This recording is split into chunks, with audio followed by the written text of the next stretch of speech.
Yes, I've moved again. As you can see from this title, what I'm going to be talking about is all the things I've watched during quarantine. I love films, I love TV shows. That takes up majority of the time of my life.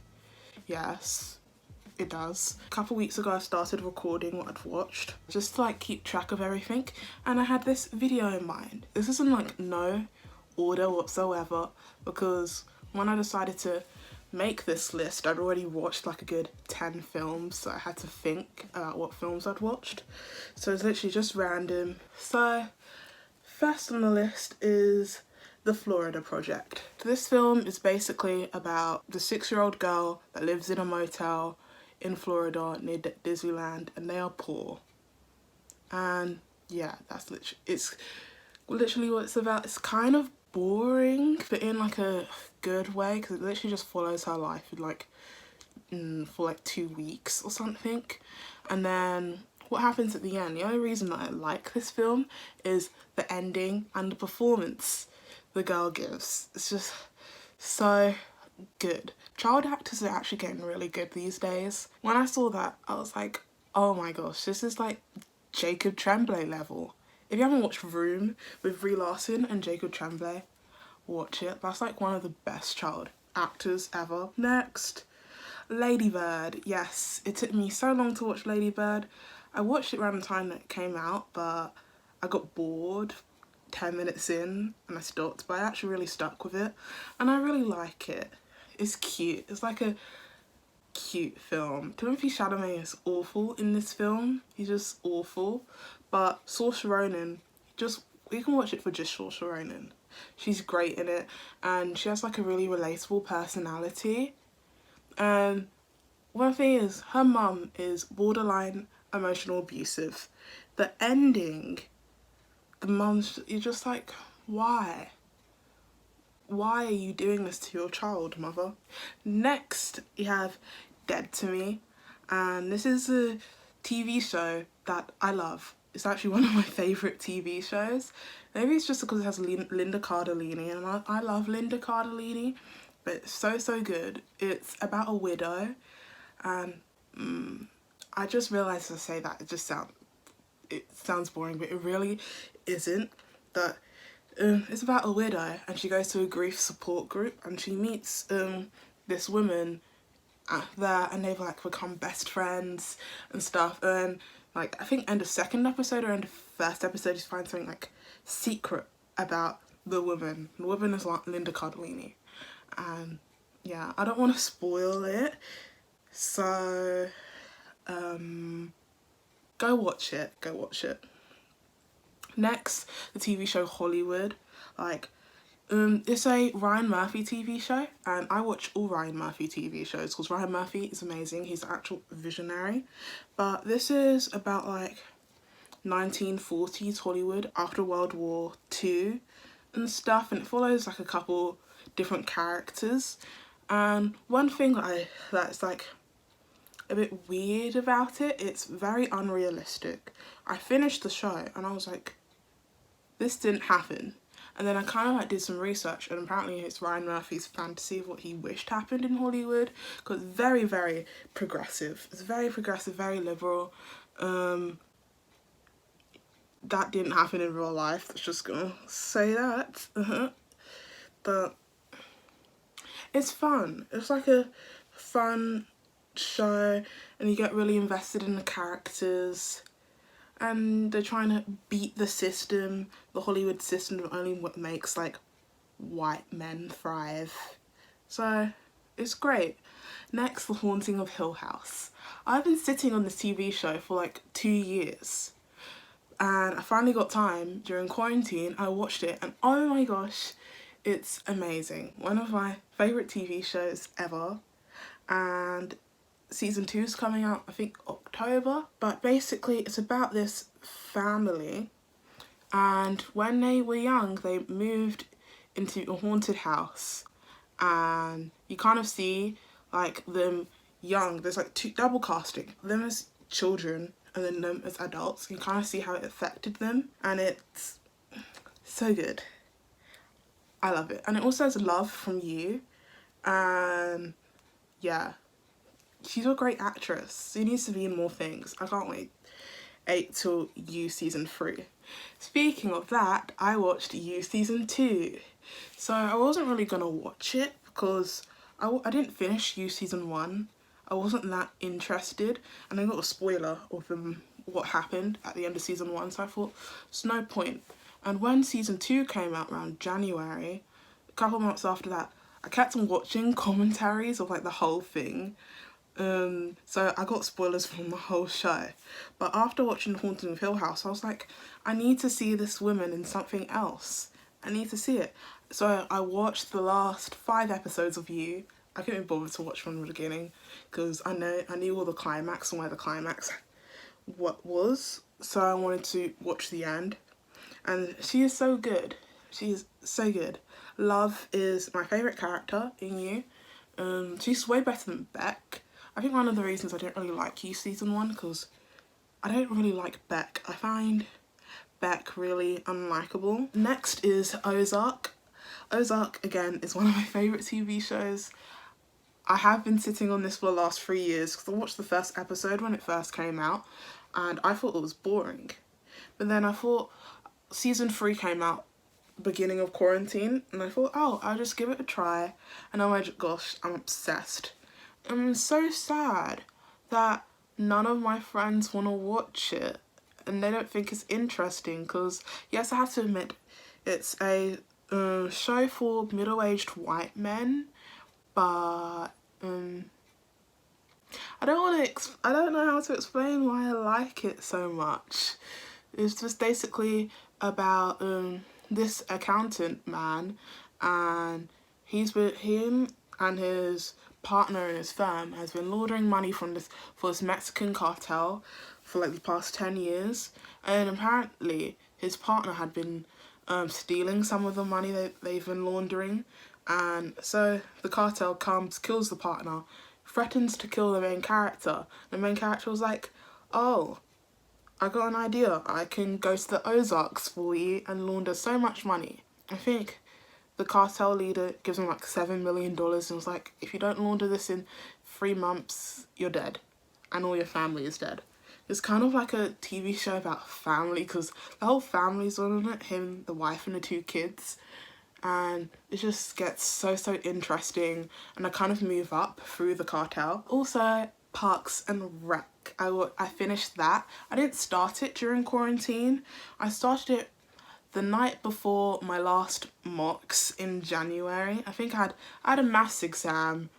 I had a maths exam, and the night before, I just had no motivation to revise. I practiced 1 question, and then started watching Parks and Rec, and I watched like the whole season in 1 night. I still did do alright in that maths test, and I regret nothing.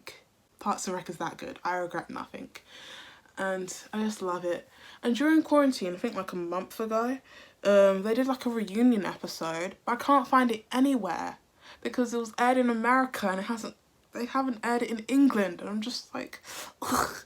When will the English stop being treated like second-class citizens when it comes to cinema? Next, Dynasty. I love Dynasty. It's just so good. There's so much drama. Season 1 is a bit boring. There's some episodes in season 1 that's really good, but as a whole, I feel like it's really boring. When I watched season 1, I watched it while doing revision. So season 2 and season 3 really steps up, and yeah, I love Liz Gillies. And Madison Brown. Madison Brown plays Kirby, and I watched this interview with both of them like a year ago, and I just love their friendship and personality. It's just so cute. They have a chaotic energy, and I vibe with it. I love their chaotic energy. Next, I watched this rom-com with my mum called He's Just Not That Into You, and damn, it's a really good film. It's a decent film. I love the 2000s films where there's like a good 4 or 5 different storylines. The one thing that really upset me at the beginning was something so racist at the beginning, but I was just like, I have to remember it's 2008 or 2009. people thought that that was okay. But let me set the scene and explain it to you. So the film is basically about men being trash, which is why I love it. But there's at the beginning there's kind of a montage of people like crying over men, saying like how horrible they are. It starts off like a couple in America, then one in Tokyo, and then they get to Africa, literally a desert with huts, and I don't know what they were doing. They were just sitting, and they were like, "Oh, has this guy spoken to you?" And she was like, "No, he probably got eaten by a lion." And there was just goats everywhere. That is just so insulting. Second sticker off. That is really insulting for someone that is from Africa, because that's not at all what it looks like. It's just, and people actually think it's just huts and goats, and I don't blame them, because that's what the media portrays it to be, like all those feed the children adverts and stuff. It's literally that. I'm just like, no. One thing while watching You season 2, just seeing like everything, like all the the scenery from like a lot of the roads and stuff, I was like, this literally looks like Nigeria. California is the California that trash that looks like Nigeria? It actually does. The roads look dusty, the air looks like there's pollution, and there's palm trees everywhere. That's basically Nigeria. Next I watched The Farewell. Awkwafina was so good in this. Like, she kind of proves that she's more than a comedic actor, because this isn't a comedy. It has some funny moments, but it's a drama, it's not a comedy. And she's so good. She literally shows how great she is at acting. This was snubbed at the Oscars, absolutely snubbed. She should have got an Oscar nomination, because she won the Golden Globe. She won the Golden Globe. I don't understand why it didn't get an Oscar nomination. Oh yes, I do understand, because they're racist. Next I watched The Handmaiden. Is this Korean film, and OMG, I actually love this film. I love this film. It's my favourite film of all time. Not top 10, not top 5, not top 3, number 1. It's so good. And I'm just thinking back to like my 12-year-old self that didn't watch anything with subtitles. I'm just like, what is wrong with you? These subtitled films are so good. It's so good. I actually prefer this to Parasite. I think it's better than Parasite. And it didn't really get any recognition. It only got a BAFTA. And it didn't get an Oscar nomination, which I think it's sad. It's so good. It's basically based in, I think, 1930s Korea. And during this time, Japan kind of like owned Korea, so they were all the rich, and this poor girl goes to work as a handmaiden for this rich Japanese girl, and kind of find out she's a con artist, and she's hired by this random man that wants to marry the rich Japanese girl to like become her handmaiden and to convince her to say yes to his marriage proposal, because he just wants to steal her money. Yeah, it's so good. So many plot twists. It's just amazing. I love this film so much. It's on like, if you're in England, it's on All 4, the app, and you can probably get it on Sky. But one thing that I hate about this film, actually hate it, the film is told in 3 parts. Second part, this is one sex scene, just so long. I'm just like, why? I get what it was trying to say. It was like representing something. I don't want to really spoil it, but I get what it was trying to represent. But it can still represent that if the sex scene was 10 or 30 seconds long instead of like the 3 minutes we got. I'm just like, why? Stop. And I don't know, whenever I see sex scenes in TV shows or movies, it always feels so awkward, because I'm thinking, oh, imagine the camera crew being there, the director being there, the other person you're doing the sex scene being there. It's just, it feels so awkward. So yeah, I'm never gonna be an actor because of that.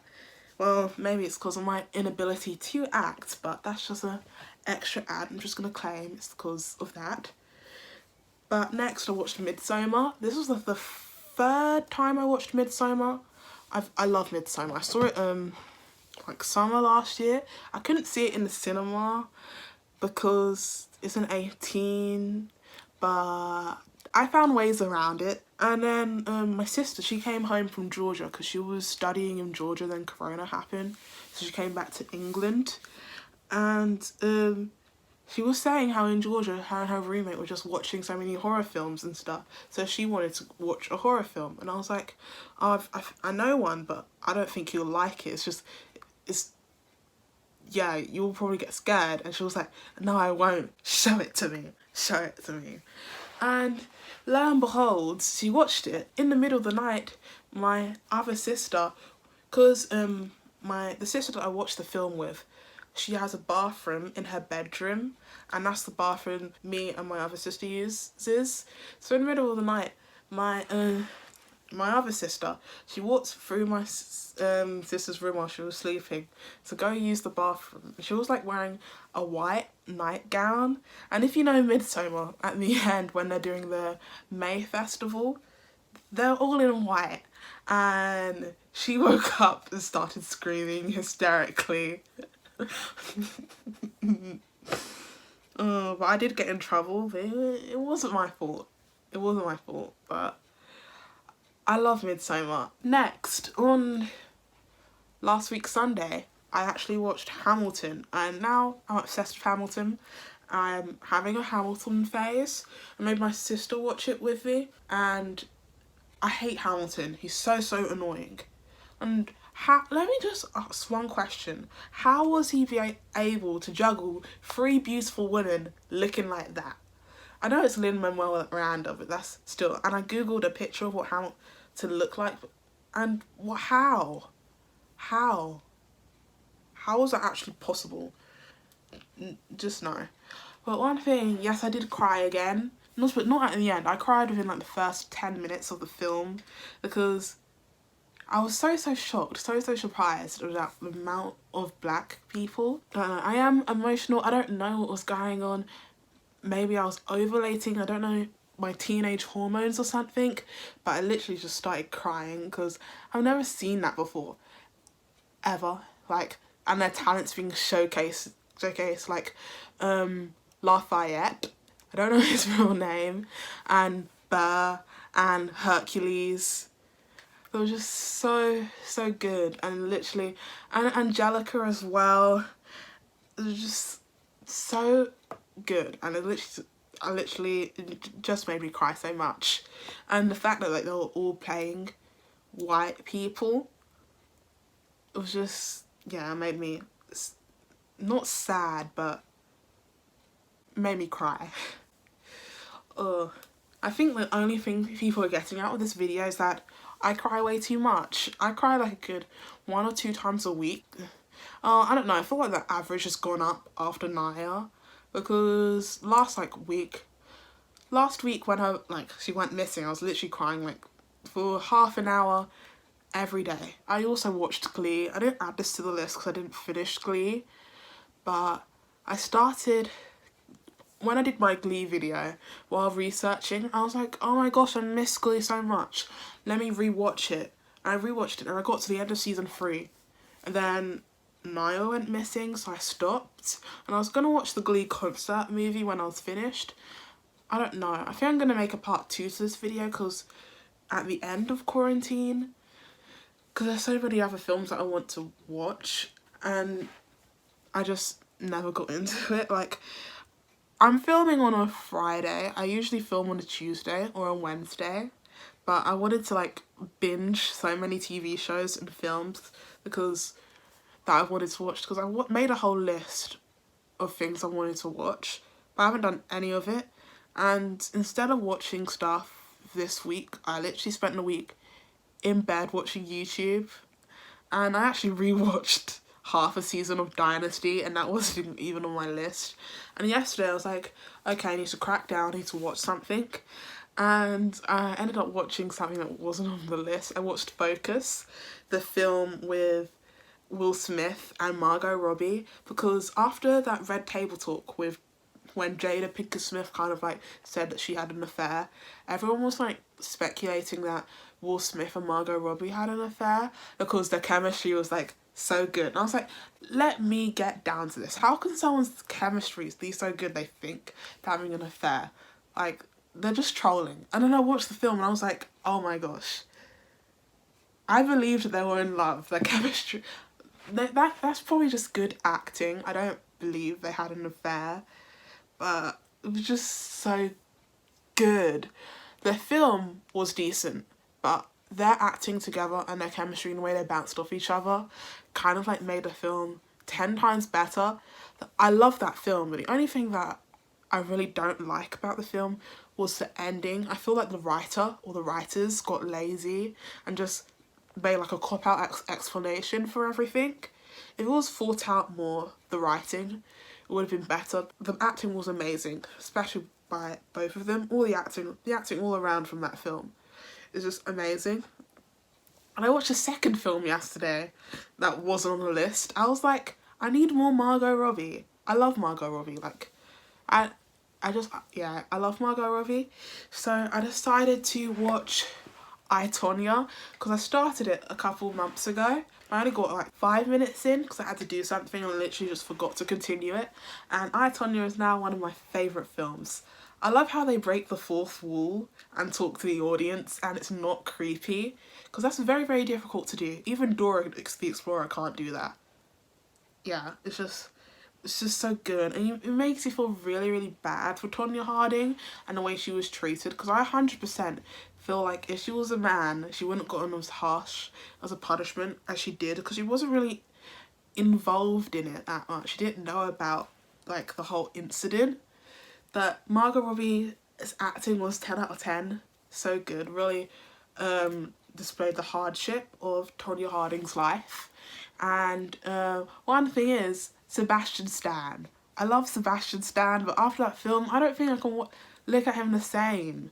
The way he abused her, he was like so vicious and violent. And I was like, no, Sebastian, no. I can't look at you the same. But his acting was really, really good in it. It was amazing. You really hated him. But I don't know why. You hated him. His character's very complex. You hated him for abusing her. But you also saw how much he like tried to do stuff for her. And how much he supported her in her ice skating and wanted like her to do the best. And then I wanted to watch The Wolf of Wall Street because I was like, I'm on a roll. I'm on a Margot Robbie roll. And then I saw how long it was. It's 3 hours long. I was like, nope. The only 3-hour film that I can watch is Avengers Endgame. I'm not watching horrible white men for 3 hours. So I know, like, Leonardo DiCaprio, I think his character isn't a good character. It's just, like, all about the money and stuff. I'm just like, I know it's Leonardo DiCaprio. I like Leonardo DiCaprio, but I'm not watching this film. It's too long. So that's it. That's literally it. While like looking at the list, I realised I love like a huge range of films. Like I love horror, I love thriller, I love indie, I love action, I love rom-coms. I love every single genre of film. If it's a good film, I love it. Doesn't matter what genre it is, and that's kind of what I've realised. Yeah. It was great, but I 100% think I'm going to make part 2 of this video in the next coming months, maybe before I start school in September, because there's a lot of things that I really want to watch. So subscribe and put on the post notifications button so you don't miss that, because you know it's going to be great. Do it, subscribe, please. Oh my gosh, I sound like Justin Bieber asking people to listen to Yummy. Go stream Yummy. Like, please. Do what you want. Yeah. Also, please subscribe. Like if you enjoyed this video. I really enjoyed making it, and I enjoyed talking about the films and TV shows that I watched. So, like, it really helps me out. Thank you so much for watching. If you got this far, I hope you have an amazing rest of your day. Bye.